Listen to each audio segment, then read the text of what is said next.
अब दूसरा प्रसंग था धर्मदास जी का कि भगवान श्री कृष्ण ने सुदामा जी के 2 मुट्ठी चावल खा के और उनको धनी बना दिया, उसका एक महल बना दिया। परमात्मा बोले एक राजा का मित्र, उसके लिए कोई खास बात है? तुम आप बताते हो श्री राम कृष्ण जी तो राजा थे द्वारका के, एक मित्र के लिए ढूंढ बना दिया छोटा सा, एक दे दिए उसमें 200-400 रुपये, वो सारी उम्र बतेरे उसको, तो इसी से भगवान मान लिया। अब ये दास बताएगा अपने आत्मा में वैसे थोड़ी सी जो शिक्षाएं हैं, क्योंकि जो हम पहले ज्ञान सुना करते थे वो ज्ञान समझ लो प्राइमरी स्तर का था। ब्रह्मा विष्णु महेश को ये भगवान मानते थे, तो ये ज्ञान प्राथमिक पहली 5वीं कक्षा तक का समझो, और जो काल को ब्रह्म को भगवान मानते थे वो मैट्रिक तक का ज्ञान समझो, उनकी बुद्धि मैट्रिक तक समझो। लेकिन विधि ठीक ना होने से और वैसे उनको मान लेने से, वो ज्ञान होने से भी कोई लाभ नहीं था। अब जैसे हम कथा सुना करते सुदामा और कृष्ण जी की, अब इन कथाओं से भी थोड़ा सा निष्कर्ष हम साथ लेकर चलेंगे, तभी हम, क्योंकि बच्चा जो 5वीं 6वीं 7वीं 10वीं पढ़ ले तो भी अगली पढ़ाई पढ़ सकता है, वो सीधा 11वीं में कैसे हो सकता है? तो वो पढ़ाई पहले आपको पढ़ाकर आगे चलेंगे। श्री कृष्ण जी बालकपन में और सुदामा जी एक ही पाठशाला में पढ़ा करते थे, और सुदामा ब्राह्मण थे,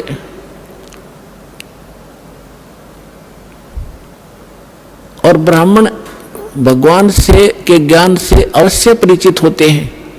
उनको ये मालूम होता है कि जो जैसा कर्म किया हुआ है वैसा ही फल मिलता है। सुदामा और कृष्ण अपनी शिक्षा पूरी करके अलग अलग वो द्वारका के राजा बन गए। वो अपना एक ब्राह्मण, गरीब निर्धन ब्राह्मण था, 3-4 बालक थे, निर्वाह बिल्कुल नहीं चल रहा था, कई बार तो भूखे रह जाते थे, बच्चे भी रोया करते थे रोटियों को। अब सुदामा गणा निर्धन था, उसकी पत्नी बहुत बार कहा करती थी कि आप कहते हो श्री कृष्ण राजा हैं, वो मेरे क्लास फेलो थे, तो क्लास फेलो की तो क्लास फेलो गणी इज्जत करा करे, आप जाओ कुछ धन मांग ले, आप तो ब्राह्मण हो। सुदामा ने कहा ब्राह्मण का काम मांगने का नहीं होता, भिखारी का होता है, मर जाऊंगा पर मांगूंगा नहीं। लेकिन उस मिश्राणी के घड़ा कहने से, बार बार कहने से वो विवश हो गया कि चल या कहती हो तो मैं चला जाता हूं पर मांगू कति नहीं। वो कहा करता था सुदामा कि मेरे भाग में नहीं है, मैंने पिछले जन्म में धर्म नहीं करा, क्या कोई पुण्य नहीं करा, जिस कारण से मैं निर्धन हूं। अगर मुझे धन मैंने दान किया होता मैं निर्धन नहीं होता, और आज मुझे ज्ञान है तो मेरे पास धन नहीं, मैं तो दान कर दूं। अब जब वो चलने लगा, जैसे आज आप जब भी जाते हो कोई रिलेटिव के पास, मित्र के पास कुछ फल ले जाते हो, तो पहले कोई कसार ले जाया करता था, कोई चावल भून के ले जाता था, तो ऐसे वो कुछ चावल बांध दिए अकेले, और तो हमारे पास कुछ है नहीं, अपने मित्र के पास यही ले जा, और फटे पुराने कपड़े जैसा भी वो वहां चले गए। अब श्री कृष्ण जी ने उसकी हालत देखी, पूछा कि आओ मित्र, बहुत दिनों में मिले और क्या हाल है परिवार का? तो सुदामा जी ने कहा जी ठाठ है, भगवान की दया से कोई कमी नहीं किसी वस्तु की। लेकिन वो तो समझ गए थे, जिसी बालक थोड़े थे श्री कृष्ण जी, 3 लोग के मालिक हैं, वो समझ गए कि तो दुखी गणा हो रहा है। 7 दिन रखा वहीं पर कि बैठो, नहाओ धो, रोटी खाओ, अपने हाथों उनके शरण धोए मित्र गए। अब 7 दिन के अंदर विश्वकर्मा को बुलाकर वहां महल बना दिया, पीछे थे, धन दे दिया, एक मेरे मित्र के पास भेज दो और उसको आजीवन धन दे दो। अब उधर से सुदामा जब चलने लगा, 7वें दिन के मित्र में जाता हूँ, बच्चों की याद सता रही है, अच्छा जाइए। उसके कपड़े सफेद बढ़िया बनवा दिए, दौड़ वो बना दिए उसको, लेकिन चलते समय भी ये नहीं कहा कि मैं कुछ लेने आया था। लेकिन मन में दोष जरूर आ गया थोड़ा सा कि काहे का मित्र है, इसको नहीं पता मेरी क्या हालत थी, और मेरे से पूछा क्या हाल है, इसको खुद सोचना चाहिए था। ये इतना दोष आया था। रास्ते में क्या हुआ कि बदमाश लोगों ने देखा कि वो सेठ आवा है, अच्छे काचे कपड़े पहन रहा नए नए, उसको जाते ही पकड़ लिया। वह कपड़े भी उतार लिए सारे, जेब में कुछ था ही नहीं, वो उठा ले गए। अब फिर उसके मन में आई कि भाई गलती करी मैंने, मित्र का की आलोचना करी, जिसकी सजा मुझे ये मिल गई। क्योंकि हम भगत आत्मा इसी हिसाब ला लिया करें तुरंत। तो अब लंबी कहानी ना कहूँ, दास उसने आकर देखा कि महल बना है, बड़ा खुश हुआ, लेकिन मांगा नहीं। इसको ब्राह्मण कहते हैं। अरे ये ब्राह्मण इतने दर्दे तेरे न्यू हो जाएगा, तेरे पर करड़ाई आने वाली है, ये कर दे, फलान कर दे, श्राद्ध निकलवा ले, मेरी दक्षिणा इतनी दे दे, ये ब्राह्मण नहीं है। अब देखो, एक तुम भगवान मानते थे श्री कृष्ण जी को, उर्फ विष्णु जी को, विष्णु ही श्री कृष्ण मानते हैं, और उन्होंने कितनी सहायता दे दी सुदामा जी को। एक मकान बना दिया छोटा सा पक्का, और एक जीवन का निर्वाह भी दे दिया। ना तो मोक्ष श्री कृष्ण का और ना मोक्ष सुदामा का। अब उस समर्थ परमात्मा ने क्या दिया, एक तैमुरलंग नाम का एक लोहार था मुसलमान धर्म में, और वो बहुत निर्धन थे, भेड़ बकरियों का पाली जाया करता था, साहूकार लोगों का। उससे उस समय ये नोट नाट नहीं हुआ करते थे, बस दाने दे देते थे, कनक दे देते थे आपस में। तो जिससे वो दो माँ बेटा थे, पिता की मृत्यु हो चुकी थी। इतना निर्धन थे कि बस हैंड टू माउथ ही थी। उसकी माता बड़ी भाग्यवान थी, बहुत धार्मिक व्यक्ति की थी। कोई भी रास्ते चलता व्यक्ति आ जाता था उसके घर पे, खाना खाए बिना जान नहीं देती थी। कई बार तो ऐसी स्थिति देखी है उसने, उन्होंने कि अतिथि आ गया, तैमुरलंग के संस्कार बढ़िया बने हुए थे, और माँ ने रोटी बनाई, घर में एक अतिथि की रोटी थी, उसी अतिथि को खिलाकर स्वयं दोनों माँ बेटा भूखे सो जाया करते थे। ऐसे संस्कार उसके अंदर पड़े हुए थे। और ये पिछले जन्मों से परमात्मा के हंस थे तैमुरलंग भी, लेकिन हम बीच में गलती कर जाते इसलिए भटकते रहते हैं। एक दिन तैमुरलंग बकरियां चरा रहा था साहूकारों की स्वयं पाली बनकर, और जो खाना लेकर गया था घर से वो खा चुका था।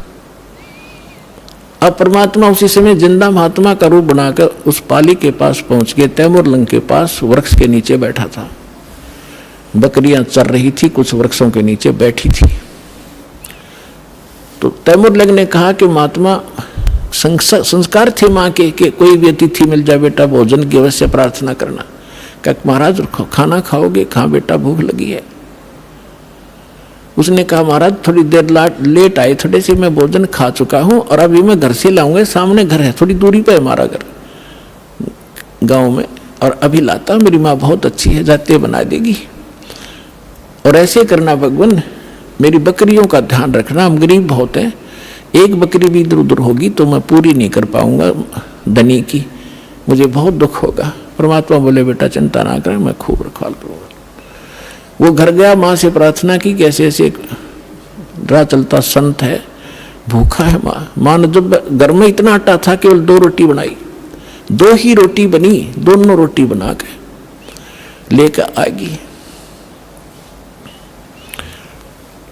माँ ने कहा कि बेटा मैं भी चलती हूँ, तू मैं बर्तन ले आऊंगी, तू वहाँ अपना रखवाली करना, पाली रहना। दोनों आगे दर्शन भी करके आऊंगी साधु के। अब साधु को सामने बैठा देखकर माता ने कहा ले महाराज रोटी खा लो। परमात्मा खाना खान लगा तो इतने में माई ने 3-4 बार प्रार्थना कर दी, महाराज हम गढ़े गरीब हैं, हमारे पास तो कई बार भोजन भी नहीं होता, दया करो, कुछ आशीर्वाद दो, हमारा गुजारा ठीक चले। परमात्मा ने खाना खाया, इतने 4 बार प्रार्थना कर दी, 4-5 बार। परमात्मा खड़े हुए, एक बकरी बांधन की बेल पड़ी थी, पतली सी लोहे की बेल होती है जैसे पशु बांधा करें, उसको ऐसे 4 बार मोड़ लिया, वह इतनी रहेगी, उसको पकड़ के उसके बेटे रोटी खा के पानी पी कर लोटा खड़े हुए साधु, और उस लड़के के सिर पर हाथ धर के कड़म मारी, 7 मारी। 7 सांगल वो बेल मारी कड़ पे 1 2 3 4 7 तक गिनी। माई ने सोचा बाबा जी मेंटल है और मैंने घना छेड़ दिया, ये दुखी हो गया, बेटे को कूटने लग गया। तो माई ने पूछा महाराज मेरे बेटे ने कोई गलती कर दी? अक नहीं माता, तेरे बेटे को 7 पीढ़ी का राज दे दिया मैंने, 7 पीढ़ी का राज बख्श दिया है और उसके बाद तेरा राज टुकड़ों में बट जाएगा। माई ने सोची बाबा सचमुच मेंटल है। फिर मारी थी बच्चे का 5-4 मुक्के, 1-2 लात मारी कि ये लात मुक्के इसलिए मारे हैं, फिर तुम्हारे टुकड़ा में राज बट जाएगा। तैमूर लंग से लेकर औरंगजेब तक दिल्ली की राजधानी पर, राजगद्दी पर तैमूर लंग के वंशजों ने 7 पीढ़ी ने राज किया। औरंगजेब के बाद ये टुकड़ों में बट गया था, इतिहास गवाह है। तैमूर लंग ने दिल्ली पर शासन किया था, अपना एक प्रतिनिधि यहाँ छोड़ दिया था जो उसको टैक्स देता था। उसके बाद उसका तीसरा पोता बाबर दिल्ली का बादशाह बना था। उसके बाद कंटिन्यू आप इतिहास देख लेना, विचलित ना होना। 10-2 शब्द बोलेगा वो, ऐसे समझ लेना जैसे तहसील में रजिस्ट्री होया करे, कोई धोखा नहीं पावे। अब ये बना कैसे? अब माई ने सोचा तो पागल था और उसी समय अंतर्ध्यान हो गए उनके सामने से। तो माई ने सोचा बाबा जी था तो शक्ति वाला, पर जो नौका तेरे बेटे को 7 पीढ़ी का राज दे दिया, या गले ना उतरी बात। अब कुछ दिनों के बाद क्या हुआ कि वही उसी रूप में परमात्मा तैमूरलंग क्या किया करता था? लोहार था ही, ये एक्स्ट्रा जॉब भी करता था पाली जाने की गरीबी के कारण। उधर से एक लोहार के एरन पर चोट लगाता था, ओवर टाइम करता था शाम को आकर के, वो उसको थोड़ा बहुत और अन्न दे देता था महीने 2 महीने में, इससे वो गुजारा करे थे। तो जिस एरन पर वो चोट मारने के लिए लोहार के पास जाता था, लोहार अपनी कोई औजार बनाता था तो घंट चलाया करता था, घंटे 2 घंटे शाम को। लोहारों के पास इतना इसी समय शाम को ज्यादा कार्य होता था। तो एक दिन परमात्मा उसी जिंदा महात्मा के रूप में तैमूरलंग को दिखाई दिए स्वप्न में और कहा बेटा वो एरन मोल ले लो, तुम जहां तू सर्विस करने जाता है और टाइम करता है, वो एरन मोल ले ले। तो उसने कहा महाराज हमारे पास तो पैसा नहीं, कि ऐसा कर तू उधार पर ले लेना और उसके नीचे घना धन दाब रखा मैंने, हीरे मोती जवाहरात सोना, और उसको धीरे धीरे प्रयोग में लाना, किसी को पता ना लगने देना, ना दुनिया लूट लेगी तेरे से। और ये काम मैं करूँगा, तू उसे उधार की बात करना, वो उधार दे देगा, ये मेरा काम है। परमात्मा जब सौदा बनाता है दोनों तरफ खड़े हो जाते हैं। उधर से उस लोहार के मन में प्रेरणा प्रबल कर दी कि ये स्थान थोड़ा है मेरे लिए, बाहर मेरा एक और प्लाट है बढ़िया, यदि इसको कोई ले ले मोल तो मैं इसने बेच दूँ, मैं वहाँ बना लूँ, एरन डाल लूँ। प्रबल प्रेरणा। उधर से जाके अब सुबह उठा, उसने अपनी माँ से बताया कि माता ऐसे ऐसे मैंने गुरु वो महाराज जी दिखे थे, वो जो जंगल में मिले थे, रोटी खाई थी, मेरे सांकल मारी थी, बेल मारी थी। उसकी माँ बोली बेटा दिखे मुझे भी थे स्वप्न में आज ही, पर मैं कुछ शब्द समझ नहीं पाई वो कहे क्या रहे थे। तैमूरलंग बोला मैं बताता हूँ, मेरे याद है, उन्हें ऐसे ऐसे बता। तो कहने लगी बेटा महात्मा तो शक्ति वाले थे, हमें एकदम अंतर्ध्यान हो गए थे, पर वो पैसा तो है नहीं बेटा, लेंगे कैसे हम उसको। तो उन्होंने समाधान बताया है कि आप उधार कर की बात करो। माँ बोली देख ले बेटा ट्राई करके। तो उसने जाके तैमूरलंग ने कहा कि भाई मैं एक अर्ज करता हूँ आपसे, ये मैं भी गुजारा कर लूँ, मैं भी लोहार हूँ, आप भी लोहार हो, और मुझे एरन दे दो ये। वो बोला पैसे कब देगा तू? एरन वाला बोला कि अभी तो है नहीं, मैं कुमा के दे दूंगा। पक्की बात? पक्की, 1 साल में दे देना। हाँ 1 साल में दे दूंगा। अब पे कवा दी परमात्मा ने। तो तैमूरलंग के ठिकाना नहीं रहा खुशी का। उसने तो अगले दिन वहां से एरन निकाला, बोला एरन भी छोड़ दे। एरन भी छोड़ दूंगा, पुराना हो रहा है। वहां जाके अब नया गाड़ लिया एक लोहे का लठ उसने, और वो वहीं छोड़ गई। माँ बेटा ने चारों तरफ 4 द्वारी बनाई, कच्ची ईंटें बना बना कर कुछ, उस पर एक झोंपड़ी सी डाल ली और ऐरण बार रख लिया। नीचे से खोदा तो न्यो का नो धन पाया उसने। अपने आत्माओं, उस समय जब ये पाली जाया करता था तैमूर लंग, उस समय उसने के दृष्टांत एक घटना देखी थी जो उसके हृदय को छू गई थी, वो मिट नहीं रही थी हृदय से। उसी नगरी का राजा घना निकम्मा था और गांव की सुंदर लड़की उसके एजेंट बता दिया करते थे और वो अपने मंत्री और सैनिकों को द्वारा उन लड़कियों को उठा ले जाता था, उनके साथ विलास किया करता था। एक दिन ऐसी एक लड़की गांव की तैमूर लंग के ही आसपास घर की चारा लेकर आ रही थी खेतों से। सुंदर लड़की थी। राजा के कर्मचारी उसको अपहरण करने लगे। उसने आवाज लगाई, रे तैमूर लंग, ए तैमूर लंग मुझे बचा भाई, तैमूर लंग मुझे बचा भाई। तैमूर लंग ने देखा भाई सचमुच ये तो बकवादी आदमी है। पाड़ी के पास तो लठ होता है, डंडा लेकर लठ बाज लिया, ताबड़तोड़ लाग गया उन सैनिकों ने कूटने। वो 4-5 थे, वो अकेला था, तो उन सैनिकों ने उसको इतना पीट दिया, मार दिया, कति खत्म करके डाल गए, पीठ छेद कर लड़की को उठा ले गए। जब वो होश में आया उसके बाद उसने ये प्रतिज्ञा कर ली कि यदि मैं राजा बन गया इसको सबक सिखाऊंगा इस राजा को। अब राजा की सपने भी नहीं पर मन में तो आवे है सब कही बात। उधर से क्या हुआ, उसने धन देखा, दोनों माँ बेटा खुशी का ठिकाना नहीं। लेकिन निर्देश जो महाराज ने दे रखा था वो याद रखा, कुछ धन निकाला, दूर देश में जाकर बेचा। वहां से क्या किया उसने, कुछ अपने साथी सैनिकों से कहा घोड़े लाया, पहले घोड़े लाया, घोड़े लाकर बेच दिया क्यों उधर घोड़ों का व्यापार ज्यादा होता। तो लोगों ने सोचा इसका व्यापार में बहुत वृद्धि होगी, एकदम ये तो बहुत 1-2 घोड़ा लिया, फिर 10-10 20-20 लाला बेचने लग गया।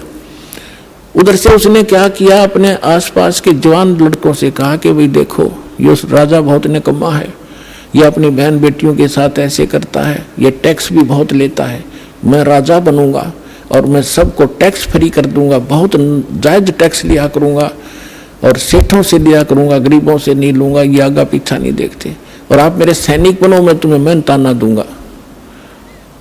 अब लोहार था, लोहार के बच्चे कुछ रिश्तेदारों के इकट्ठे करके जंगल में तलवार बनाने का कारखाना बना लिया, ढाल और तलवार और घोड़े ले आया, सेना तैयार कर ली।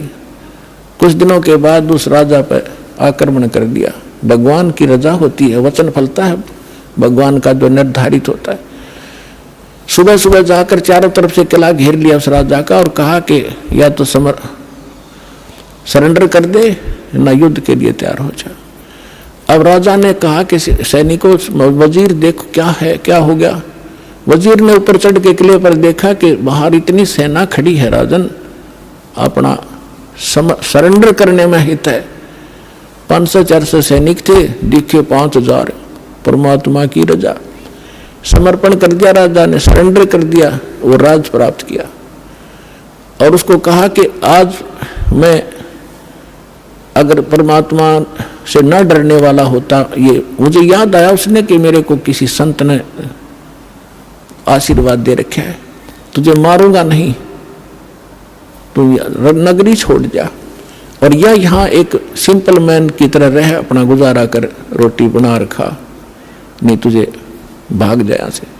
जैसा भी उसने उस पर कब्जा किया, फिर दूसरे राजा को कहा कि राजा अन्यायी थे, नालायक गणे हो गए थे, तो एक दूसरे को ऐसे काबू करता करता वो तैमूर लंग यहाँ पहुंच गया, दिल्ली का बादशाह भी बन गया। दिल्ली को भी अपने अंतर्गत करके वहां एक नुमाइंदा रख दिया उसने, ये इतिहास गवाह है।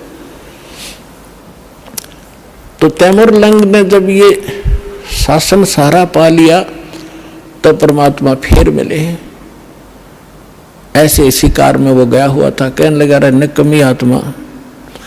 वो बैठा था तो वहां उसने बहुत सुंदर कपड़े पहन रखे थे तैमूर लंग ने, बहुत, यानी 2.5 रुपए की कीमत थी उसके पूरी ड्रेस की, उस समय के 2.5 और आज के 25,000, ये समझ लो।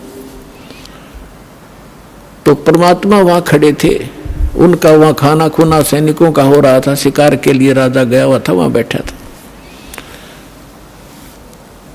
तो आके परमात्मा भी किसी अन्य रूप में वहां खड़े हो गए। तो कहने लगे, राजा आपकी क्या कीमत है? एक सामने एक व्यक्ति खड़ा होकर कह रहा है कि आपकी क्या कीमत है, कि आप ही बता दो मेरी क्या कीमत है। कि तेरी कीमत है 2.5 रुपये। राजा बोला, गलत बोल रहा है, 2.5 रुपये का तो मेरा ये ड्रेस है, बोला इससे इसकी कीमत है, तो एक आने का भी को नहीं। नकमी आत्मा, तेरे को इसलिए ये राज्य दिया था कि कर्म फोड़ अपने। परमात्मा ने वो रूप बना लिया, दो वो दिन भूल गया तू एक बकरी चराता फिरता था, गिड़गिड़ा रही थी, आज भूल गया भगवान को, चरणा में पड़ गया। उसी समय अपने बेटे पोतों को देकर आज और लेकर दीक्षा और फिर से भक्ति शुरू करी। तो पुण्यात्माओं, सुदामा को एक ढूंढ बना दिया, एक छोटा सा मकान वो दे दिया, एक जीवन का गुजारा, तो क्या अमर हो गया वो। 7 पीढ़ी का राज दे दिया कबीर साहब ने, एक रोटी खा के, और फिर मोक्ष दिया उस प्राणी को। ये न्यारी ताकत है कबीर भगवान की। बोलो सतगुरुदेव।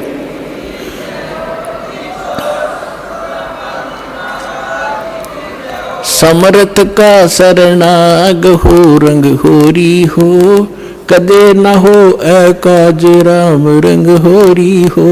कि ऐसे समर्थ की शरण प्राप्त करो, यहां रहोगे तो जब तक मौत से रहोगे कोई आपत्ति नहीं आने देगा, यदि मर्यादा में रहे। और सतलोक जाओगे सदा का सुख हो जाएगा। बोलो सतगुरुदेव।